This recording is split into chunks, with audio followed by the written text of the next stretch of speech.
I don't remember what I came home to do that evening. Drop my boots, reheat leftovers, collapse on the couch. Whatever it was, it disappeared the moment I stepped inside and heard my daughter laugh. Not a normal laugh. Not the light, innocent, goofy laugh she used to make when she was little. This laugh was sharp. Almost performative. The kind kids use when they're trying to fit in, even if it means stabbing someone else with it. I froze in the hallway, keys still in my hand. Sarah's room door was half open, a line of LED lights glowing pink from inside. I heard her voice, then another girl's voice on a group video call. Took me a second to realize they were talking about someone in their class. She doesn't even know how to pronounce half the words, one girl mocked. Then another voice chimed in. Did you see her shoes?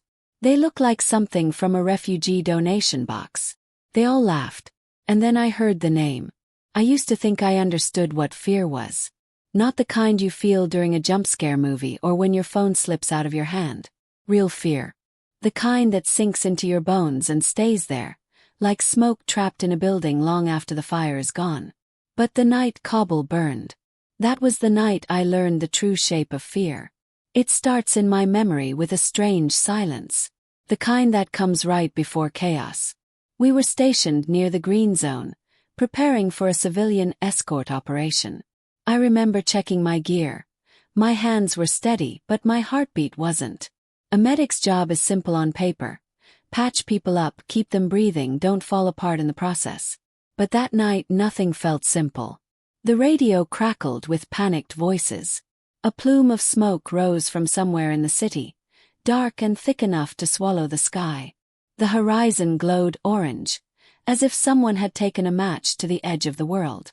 Kabul is lighting up, Sergeant Hall muttered beside me. Lighting up. Such mild words for a city being torn apart. We moved fast, faster than we'd ever trained for, down a street littered with debris, abandoned carts, and people running in every direction. Families clutching children, men dragging wounded relatives, girls barefoot, crying. Every scream echoed against concrete walls like the city itself was calling for help. War doesn't have a single sound. It has layers. Gunfire. Shattering glass. The thump of helicopter blades. The rumble of collapsing roofs. And underneath all of it, that low, grieving roar of a city losing pieces of itself. We turned into a narrower street, where the smell of burning plastic mixed with dust and diesel. The heat was so intense it felt like the air itself was pushing us back. Our mission was clear. An apartment block near the edge of District 10. Civilians trapped on the upper floors. Get them out. Get them safe. But missions rarely go the way they're written. When we reached the building, it was already half swallowed in smoke. The lower floor windows glowed like angry eyes. People were hanging out of balconies, screaming for their children, their parents, anyone. A woman clutching a baby reached toward us, coughing so hard she was almost collapsing. Please. She can't breathe, she cried. I grabbed the infant first. The baby's tiny chest was fluttering like a bird's. The mother tried to run inside again, back toward the flames, but two soldiers pulled her away, shouting that the structure wasn't stable. And they were right. The apartment groaned. The kind of sound a building makes when it knows death is coming. But then, through the smoke, I heard something that tore straight through me. Small cry. High-pitched. Terrified. Lone. Medic! Someone yelled. There's still a kid inside. Before anyone could stop me, I ran. Hall shouted after me. The floor's collapsing, don't go in. But the cry came again, and every instinct I had, every reason I joined, every oath I took, rose up inside me like a command from my own soul. I pushed through the doorway, and heat smacked me across the face. I dropped to my knees to stay under the worst of the smoke. The hallway ahead flickered with firelight, shadows stretching like long, broken arms. Hello, called. I'm here. Keep calling so I can find you. For a moment there was nothing. Then a whimper. I crawled toward it, my hands scraping over broken tile and shattered glass. The walls were so hot they looked like they were sweating. Every breath tasted like ash. Another whimper. Closer this time. I turned into a small room where the ceiling fan dangled by a single wire. The window had blown inward. Glass glittered across the floor like a cruel kind of confetti. And there she was. Tiny girl. Maybe 4, maybe 5. Barefoot. Covered in dust. Knees pulled to her chest. Eyes wide with terror. Amina. Except in that moment, I didn't know her name. All I knew was that she was someone's whole world. And she was about to die. I moved slowly toward her, hands raised. Hey, I've got you. Look at me. She didn't move. Didn't blink. Just stared as tears left clean streaks down her dusty cheeks. Another explosion shook the building. The lights flickered. Somewhere above us, a floor buckled with a sickening crack. I lunged forward, scooped her into my arms, and held her tight against my chest.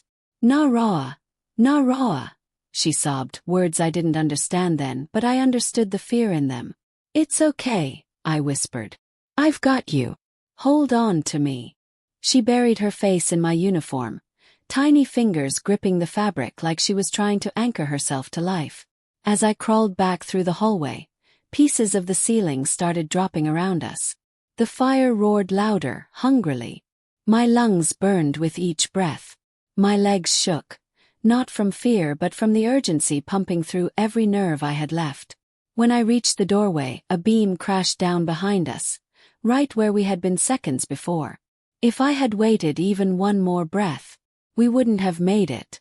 Soldiers grabbed my shoulders, pulling us both out of the smoke. Amina was crying uncontrollably, clutching me like she thought someone would take her away. "It's okay," I said again, even though my heart was still racing from what almost happened. "You're safe. I promise." But as I looked back at that burning building, its walls cracking, its windows spitting flames, I realized something. No one in that city was safe. Not really. Not that night. And that was the night Kabul burned itself into me. Into my lungs. Into my memory. Into the promise I was about to make to a little girl who would change my life without ever knowing it. A promise I never imagined I would be forced to revisit. Years later. Because of my own daughter. Amina. My heart dropped. I leaned against the wall, pulse hammering in my ears. I couldn't have heard that right. Amina. Here. In their school. In my house's conversations. Well, it had to be a coincidence. But then Sarah added, "Guys, she literally looked scared when the fire alarm rang today. Like she thought the world was ending." More laughter. Louder.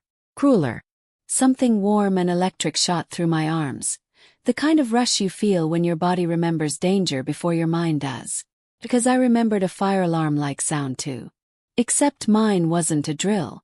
It was the sky tearing open above Kabul. I pushed the door gently. It creaked just enough for Sarah to notice. "Mom. Hold up guys, my mom's here." She muted the call and looked at me, annoyed. "What?" My eyes were fixed on her screen for a moment. 4 teenage girls laughing, frozen mid-mockery like ghosts caught in judgment. Then I looked at my daughter. "Who were you talking about?" I asked, trying to keep my voice steady. "No one. Just a girl from school." "Amina." Her eyes flickered. Tiny guilty spark. "Mom, don't make a big deal," she groaned. "It was just a joke." Joke. That word tasted like ash in my mouth. "Say it again," I whispered. "What kind of joke?" Sarah rolled her eyes, the way only teenagers can, like they're folding your entire existence into a paper ball and tossing it aside. "She's just, weird. She doesn't talk. She freaks out over loud noises. She dresses like she walked out of a camp. We were just messing around." I shrugged. Messing around. I felt something inside me collapse, quietly like a floor giving way beneath a house. Because 7 years ago, I carried a girl out of a collapsing building in Kabul. She was barefoot, covered in dust, shaking at every explosion, clutching her mother's scarf like it was the only thing keeping her soul inside her body. And her name was Amina. I didn't tell Sarah any of that. Not yet. I just stared at her, trying to understand when my daughter had learned to laugh at someone else's pain. "Turn your camera back on," I said numbly. I'm not done talking. No, Mum. You're overreacting. It's not that serious. She unmuted her call. Sorry, guys. My mom is being. I stepped forward and pressed the laptop lid down gently but firmly. Sarah looked up at me, stunned. What is wrong with you? She hissed. I opened my mouth to answer, but my throat closed. Words wouldn't come. Feelings did, thick, heavy, suffocating like smoke. Shame. Not for her. For me. Because I raised her. I raised her to be kind, brave, compassionate, to stand up for people who didn't have a voice. And somehow, despite all the values I had drilled into our home, despite all the stories she had grown up hearing about war and trauma and the world outside her bubble, my daughter had become the kind of girl who laughs at someone like Amina. I walked out of her room without saying another word. I reached the bathroom before the tears came. Not soft tears. Not gentle ones. These were the type that hit you like a punch, breaking everything open at once. I shut the door, locked it, and pressed both hands against the sink. I stared into the mirror, and for a second, I didn't recognize myself. My face wasn't angry. It was grieving. Not grieving Kabul. Not grieving the past. Grieving the daughter who had drifted somewhere I couldn't reach. My breath shook as memories rushed in. Heat, dust, screaming civilians, the weight of a tiny girl in my arms, the sound of gunfire too close to ignore. The moment I thought I wouldn't make it out alive. And above all, the look in that child's eyes when I promised her she would be safe. Safe enough to grow up in a country where kids like my daughter should have welcomed her, not ridiculed her. I slid down to the cold tile floor, hugged my knees to my chest like a soldier trying to make herself small in a firefight, and let the humiliation wash over me. Because what do you do when the child you saved from war becomes the target of cruelty in the land you believed would save her? What do you do when the daughter you love becomes a stranger? I wiped my face with trembling hands. One truth hit me harder than anything else that night. This wasn't just cruelty. This was ignorance. Ignorance that I had somehow allowed. And I knew in that moment something had to change. Not tomorrow. And her name was Amina. I didn't tell Sarah any of that. Not yet. I just stared at her, trying to understand when my daughter had learned to laugh at someone else's pain. Turn your camera back on, I said numbly. I'm not done talking. No, Mum. You're overreacting. It's not that serious. She unmuted her call. Sorry, guys. My mom is being. I stepped forward and pressed the laptop lid down gently but firmly. Sarah looked up at me, stunned. What is wrong with you? She hissed. I opened my mouth to answer, but my throat closed. Words wouldn't come. Feelings did, thick, heavy, suffocating like smoke. Shame. Not for her. For me. Because I raised her. I raised her to be kind, brave, compassionate, to stand up for people who didn't have a voice. And somehow, despite all the values I had drilled into our home, despite all the stories she had grown up hearing about war and trauma and the world outside her bubble, my daughter had become the kind of girl who laughs at someone like Amina. I walked out of her room without saying another word. I reached the bathroom before the tears came. Not soft tears. Not gentle ones. These were the type that hit you like a punch, breaking everything open at once. I shut the door, locked it, and pressed both hands against the sink. I stared into the mirror, and for a second, I didn't recognize myself. My face wasn't angry. It was grieving. Not grieving Kabul. Not grieving the past. Grieving the daughter who had drifted somewhere I couldn't reach. My breath shook as memories rushed in. Heat, dust, screaming civilians, the weight of a tiny girl in my arms, the sound of gunfire too close to ignore. The moment I thought I wouldn't make it out alive. And above all, the look in that child's eyes when I promised her she would be safe. Not later. Because if my daughter could laugh at Amina, then she had no idea what it cost to save her. And she needed to know. Even if the truth broke her. Even if it broke both of us. I stood up slowly, feeling heavier than any gear I'd ever carried in Kabul. Tomorrow, I told myself. Tomorrow I would find out if that Amina in school, was the same Amina whose life I once carried through fire. And if she was, then Sarah would hear the story I've buried for 7 years. No matter how much it hurt. There are moments in war when time doesn't move forward or backward. Just freezes. Like the universe is holding its breath, waiting to see whether you'll make the choice that changes everything. When I carried that little girl out of the burning apartment, I thought the worst was over. I was wrong. Because Kabul didn't give peace that easily. Not that night. We'd barely cleared the collapsing building when another explosion rippled through the district, strong enough that dust rained from rooftops and the ground shook beneath our boots. Amina flinched so violently that she almost leapt out of my arms.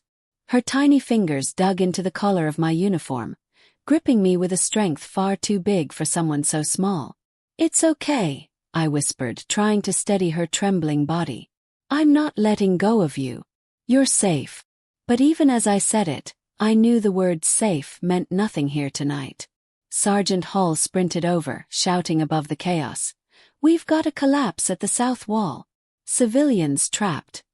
Multiple floors." I didn't even need to think. My feet were already moving. A medic's instinct isn't bravery. It's duty stitched into your bones. The south wall of the complex had crumbled into a heap of broken concrete, twisted metal beams, shattered glass, and fragments of people's lives. Clothing, toys, papers, photographs, all buried under ruin. Shadows moved in the rising dust. Wails cut through the air like raw nerve endings. Amina wouldn't stop shaking. I crouched and lowered her gently behind a parked truck, shielding her from the debris. A young soldier knelt beside her. "Stay with her," I told him sternly. "Don't let her out of your sight." Her hand shot out and grabbed my wrist. "No," she whispered. Her voice broke. "Please don't leave me." It was the first time I heard her speak in English. My throat tightened. I wanted to stay.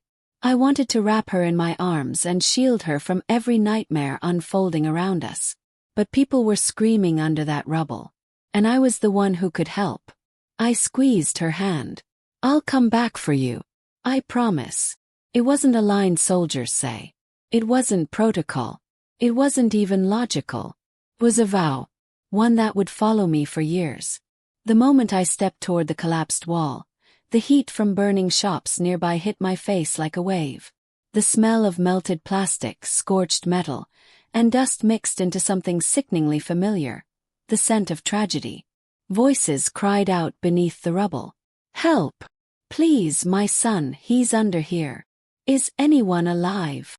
We fanned out, flashlights cutting through smoke. "There!" Ol shouted. His beam caught movement under a slab of concrete split down the middle. "We've got a possible." I dropped to my knees and pressed my ear to the rubble. Faint, uneven breathing. "Child." My pulse spiked. The weight of the moment pressed down on me harder than the debris we were about to lift. With 3 other soldiers, we pushed against the slab. My muscles screamed, hands slipping on the gritty surface. The concrete didn't budge. "Again!" Ol barked. We repositioned our footing. My boots slid. Dust scraped my palms raw. But this time the slab lifted, just enough for a gap. I shoved a block of wood underneath to hold it. "Flashlight!" called. Someone handed me one, and I aimed it into the dark space. There she was again. Mina. My chest collapsed inward. She wasn't behind the truck anymore. She had followed me. She had crawled into the rubble, searching for her mother. Her small body was wedged under fallen drywall, her tiny hands scraped and bleeding, her eyes wide with panic. "Narawa," she sobbed. "Mama. Mama." Her voice cracked like glass under pressure. "Amina." I leaned in closer. Hey, look at me." Her eyes darted to my face. Recognition flickered. Then fear washed over her again as the rubble shifted. The building groaned, warning us, threatening us. "We need to move," Ol shouted. "This area is unstable." Amina reached toward me with both hands, tears streaking through the dust on her cheeks. "Please," she begged. "Mama, help Mama." I swallowed hard. This wasn't just rescue. This was a race against death. I crawled into the gap, ignoring the shards of concrete digging into my arms and knees. The space was barely big enough for one person. My helmet scraped the ceiling. Dust filled my mouth. Every breath tasted like fear. "Listen to me, sweetheart," I said gently, inching forward. "I'm going to lift this, and when I do, I need you to crawl toward me. Can you do that?" She nodded, but weakly, her little chest rising too fast. I braced myself, planted my hands under the slab pinning her, and pushed with everything I had. Rose an inch, then two. Pain shot up my shoulder, my muscles trembling. "Now!" gasped. "Amina, crawl!" She scrambled forward. A chunk of debris scraped her back, tearing her shirt. She cried out but kept moving until her hands clasped around my arm again. I pulled her tight against me and backed out just as another rumble shook the ruins. "Get clear!" someone screamed. Hall grabbed my vest and yanked us both out of the gap as the entire section of rubble collapsed behind us in a thunderous crash. Amina screamed into my chest. I held her as tightly as I could, shielding her head with my chin. "We've got her!"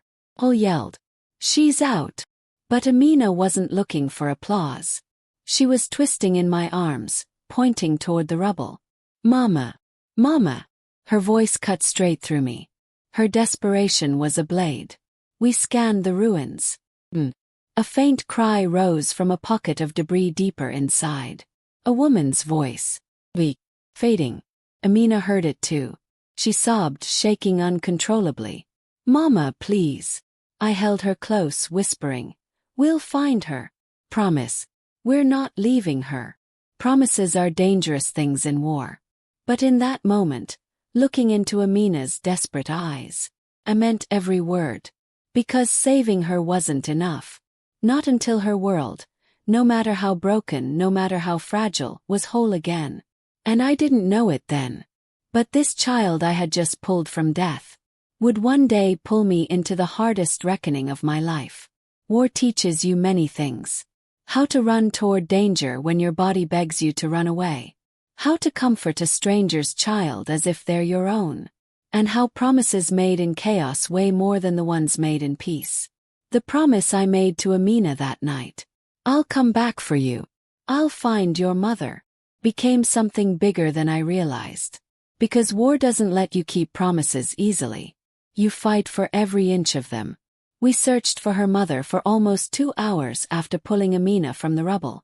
2 brutal hours under falling debris, shifting walls, and the kind of smoke that carves scars into your lungs. My gloves were torn. My arms burned. My uniform was covered in dust thick enough to scrape off with a knife. But we found her. Pinned beneath a collapsed beam, half conscious, blood covering the right side of her face. She was breathing barely. When we lifted the beam, she cried out softly, and her first word was the only one that mattered. "Amina." I didn't know a human body could break and heal at the same time until I watched that tiny girl run toward her mother. Her sobs turned into something between relief and agony as she collapsed into the woman's arms. Shucker," her mother whispered, pressing her lips to her daughter's hair again and again. Gratitude. Raw and shaking. Something inside me cracked open. Because for the first time that night, hope felt possible. We loaded them onto an evacuation truck heading toward the airport. Amina clung to my uniform, refusing to let go even when her mother tried to coax her into her lap. I knelt in front of her, brushing dust from her cheeks. "You're safe now," I whispered. Her bottom lip trembled. "You, come too." Her mother looked at me with tired, pleading eyes. But the truth was brutal. We were staying behind for the next civilian extraction rotation. My throat tightened. "I'll see you soon, okay? You're going somewhere safe first." Amina shook her head violently. "No. Well, you promise. You come." I closed my eyes for a moment. Here was this tiny child who had lived through the kind of night that would haunt grown soldiers, and the only thing she feared now was losing the one familiar face she had left. So I made another promise, quietly, gently, hoping it wouldn't break her world if I failed. "I'll find you," I said. "Wherever you go, I'll find you." Her grip loosened only after I pulled a small stuffed bear from my pack, one of the comfort toys we kept for traumatized kids. I placed it in her hands. "This little guy will stay with you until I get there," I said. She held it tight against her chest. The truck pulled away, headlights slicing through the smoke-filled night, carrying her deeper into the unknown. I stood there until the lights disappeared. And I didn't know that would be the last time I'd see her. For years. 3 days later, orders came through. Assist families during the mass evacuation at Kabul airport. The scene at the airport haunts me even now. A sea of thousands pressed against gates. Mothers throwing babies over fences, praying soldiers would catch them. Men screaming for entry. Gunfire cracking across the airfield. People fainting from heat, hunger, exhaustion. Children crying until they had no voice left. And amid that chaos, searched.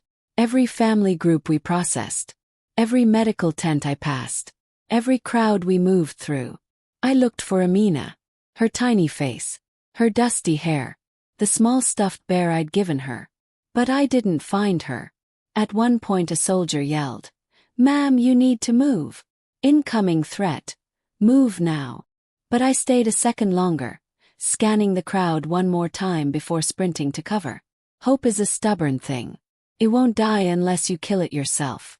On the final evacuation day, when the last civilian flights were being loaded like lifeboats on a sinking ship, I saw a line of families boarding a transport aircraft.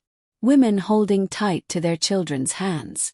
Kids clinging to toy cars, blankets, prayer beads, anything familiar in a world collapsing around them. And then, there she was, Amina. Her hair was cleaned.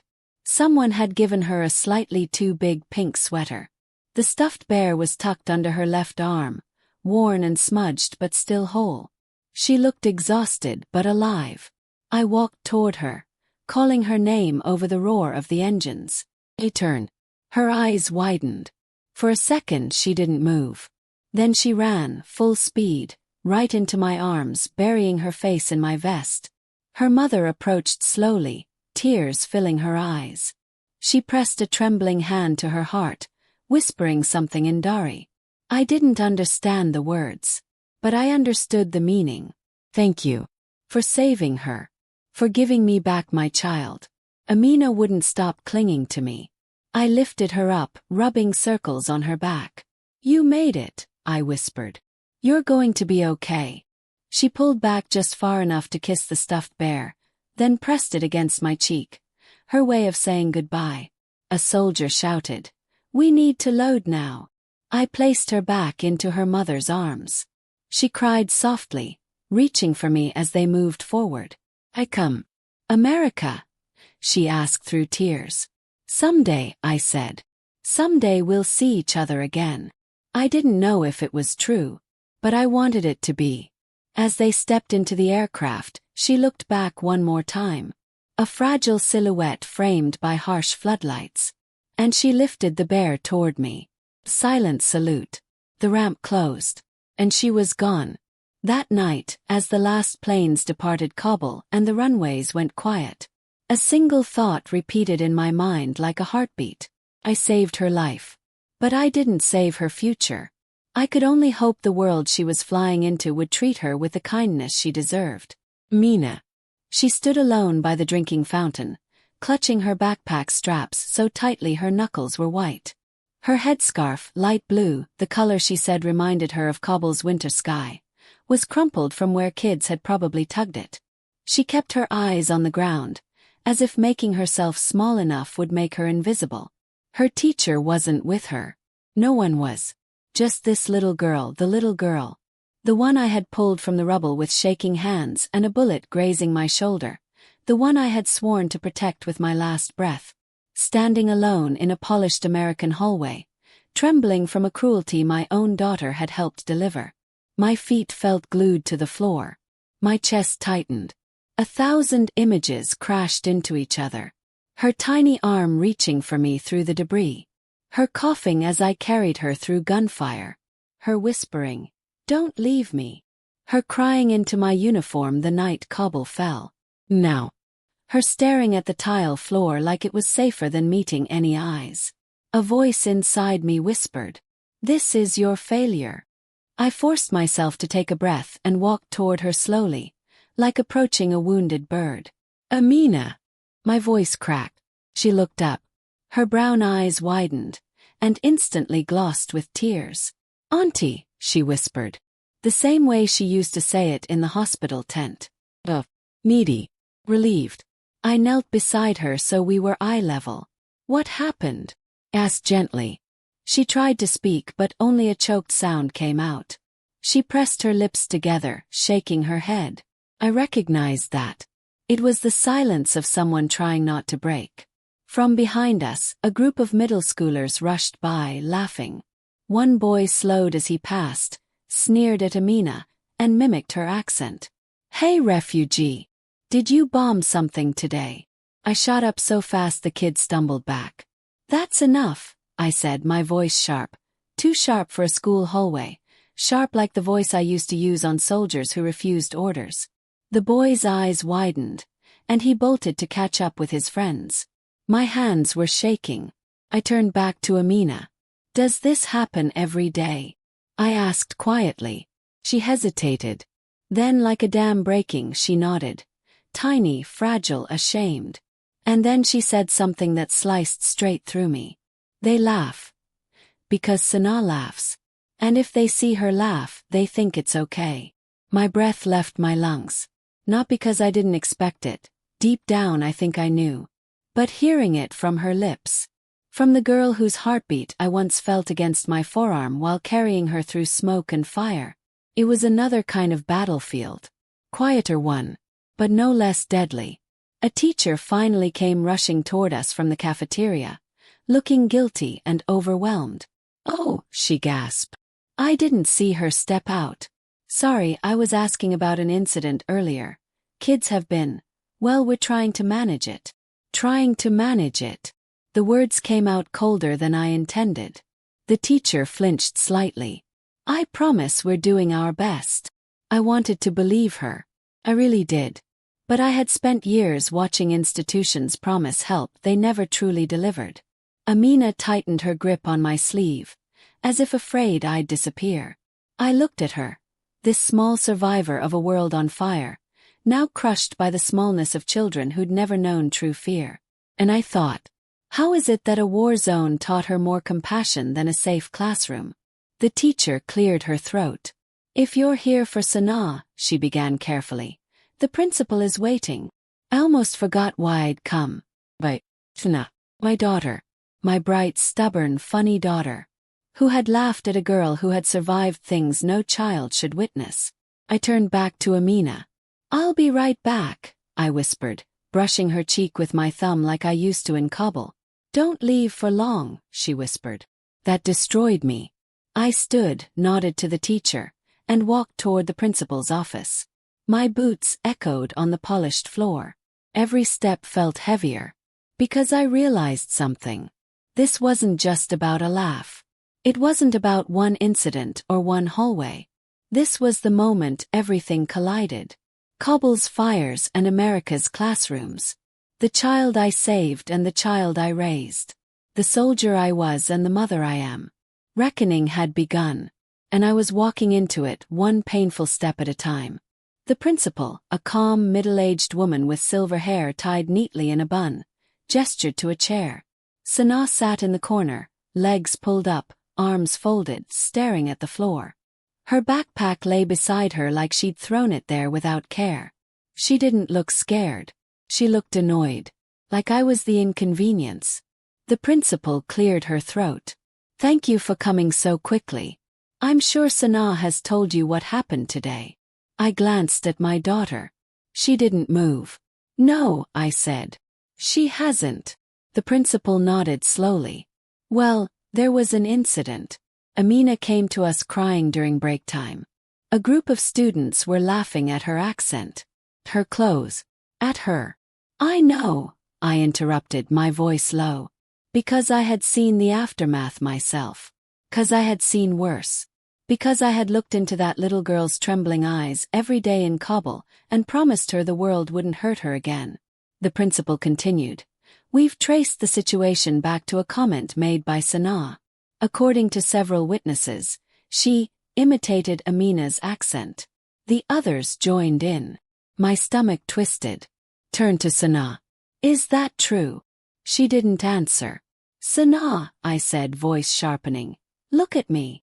Slowly, too slowly, she lifted her eyes. Eyes that used to light up when I came home from deployment. Eyes that once waited at the window for me when she was little. Now they were cold, clouded, embarrassed but defiant. Everyone laughs at her, she muttered. I just joined in. My heart dropped. You let it, I said quietly. Amina told me. Her head jerked up. She told you. Why were you even talking to her? The principal lifted a hand. Sana, that's enough. But Sana wasn't done. Everyone treats her like she's some special guest. Like she's better than us. Teachers always helping her. Kids always pitying her. I'm tired of it. It was like watching a stranger wearing my daughter's face. I swallowed hard. Do you know why they help her? Yes. Sana looked away. I inhaled, slow, painful. I had never wanted to tell this story. Not to her. Not yet. I thought I could wait until she was older. Old enough to understand the difference between cruelty and survival. Old enough to hear what I did. What I saw. What I lost. But the moment was here. Whether I wanted it or not. Principal Reed, I said quietly. May I speak to Sana alone for a moment? The principal hesitated, then nodded and stepped outside. When the door clicked shut, the air felt still. Heavy. I sat on the chair directly across from my daughter. Sana, there are things I've hidden from you, I began. She frowned. Like what? About Kabul. Her expression shifted. Not softening, just curious enough to listen. You know I served there, I said. But you don't know the details. You don't know what happened the night I met Amina. Her fingers twitched in her lap. I've never told you because I wanted to protect you from it. But right now, it feels like not telling you has protected you from the wrong thing. I took a deep breath. The night I found Amina, Kabul was on fire. For a moment I saw it again. Heat shimmering through twisted rebar, the sky glowing red, the cries of civilians echoing over the crack of gunfire. She wasn't surrounded by friends. She wasn't joking with classmates. She was buried under rubble. Sana's face shifted, slightly, like a crack forming in a wall. She was pinned under a collapsed staircase. Her mother died protecting her. Her father, we never found. Pause. My throat tightened. A sniper fired at us when I tried to pull her out. I shielded her with my own body. She was bleeding. She was terrified. She begged me not to leave her. For the first time, Sana's eyes dropped. Not out of defiance, out of discomfort. She didn't choose to come here, I said softly. She didn't choose to leave her home or her family or her country. She didn't choose any of this. I leaned forward. But you did choose to laugh. Silence filled the room. The kind that hits harder than shouting. Sana's lower lip trembled. Barely visible, but there. I didn't know, she whispered. You didn't ask, I replied. A tear slipped down her cheek. I thought she was just trying to get attention. A tear slipped down her cheek. I thought she was just trying to get attention. She's trying to survive, I said. Another long silence. Then Sana whispered something that shattered me. Mom, am I a bad person? Closed my eyes. The question echoed inside me louder than her laughter ever had.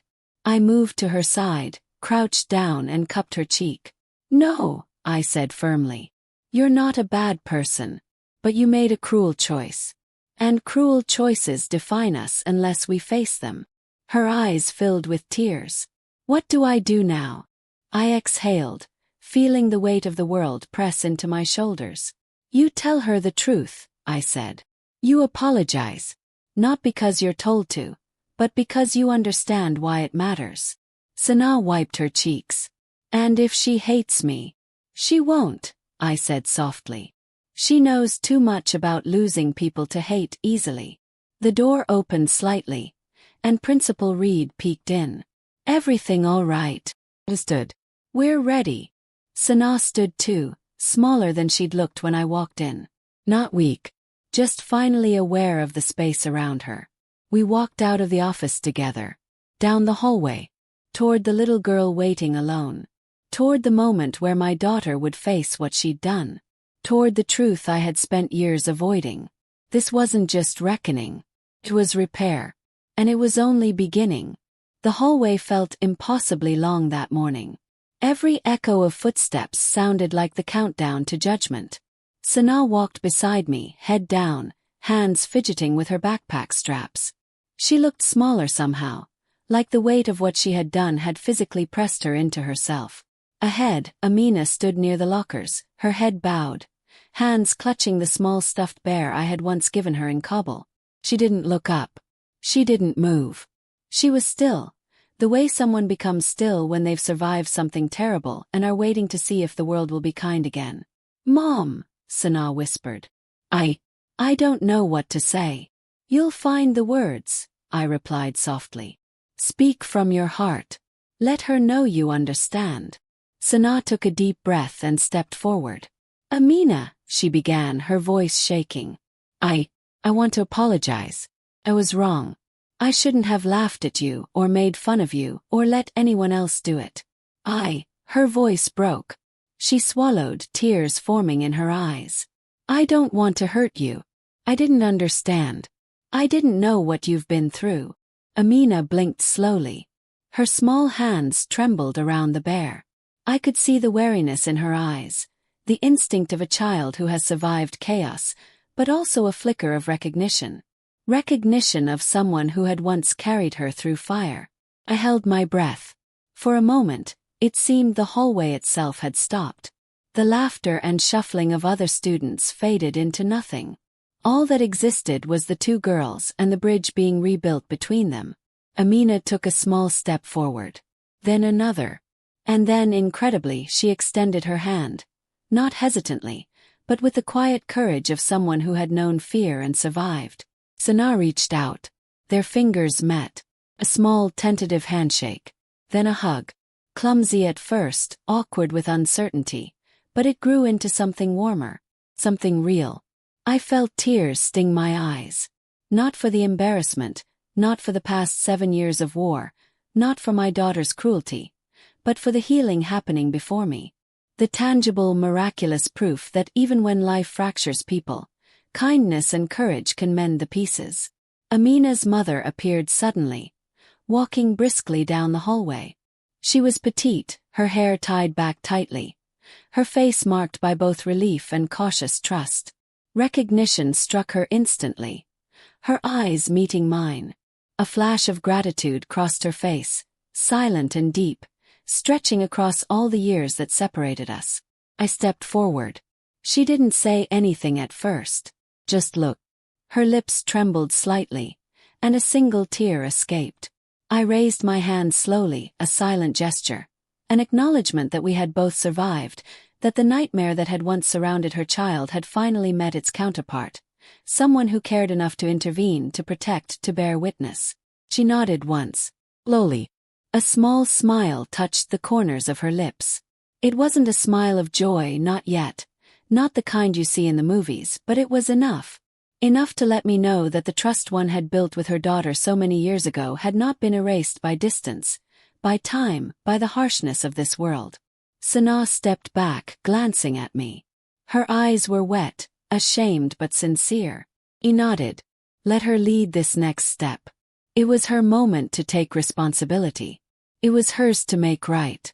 And she did. "I'm really sorry, Amina," Sana whispered again, more firmly this time. "I don't know how to fix what I did. But I want to. I'll do better." Amina smiled faintly. Then, unexpectedly, she whispered something that made my chest ache with the weight of memory. "You saved me before. Now, maybe you can be my friend." The words struck me harder than any explosion ever had. My throat tightened. I wanted to cry, to scream, to collapse on the floor with relief that she was alive, safe, and even willing to give my daughter a chance.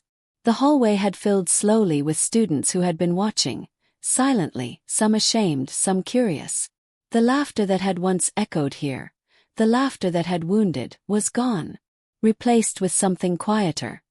The hum of understanding, of watching reconciliation in real time. I knelt down to Amina's level and said softly, "I'm so proud of you. And of her. You've both done something very brave today." Amina's mother came forward and hugged her tightly. I stepped back, letting them have this moment, while my heart swelled with a mixture of pride, grief, and relief. Pride for my daughter finally understanding the weight of her actions. Grief for the years we had lost, the distance between past and present.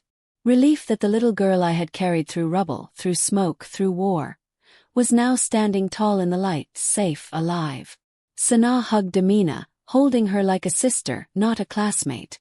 And as I watched, I realized something profound. Wars are not only fought with weapons. They are fought with hearts. They are fought with the courage to apologize, the strength to forgive, and the bravery to trust again. When the bell rang and students rushed to their classes, the hallway felt different. Lighter, safer, fuller of possibility. I walked beside my daughter, hand in hers. She didn't speak at first, but then quietly she whispered, "Mom, thank you for showing me." I smiled, tears spilling freely now. "No," I said softly. "Thank you. For learning. For trying. That's what matters." And as we left the school that morning, I realized something I had never understood fully before. Saving a child's life is one thing. But sometimes saving their humanity and teaching your own child to honor it is the real mission. It isn't quick. It isn't easy. Doesn't come with medals. But it is worth every scar. Every sleepless night. Every moment of doubt. That day, two mothers, one who had carried a child through fire, one who had survived the laughter of ignorance, stood together in quiet triumph. And I finally understood that courage isn't just about facing danger on foreign soil. It's about facing the consequences of love at home. It's about raising children to see the world as it is, and teaching them to make it better. Breathe.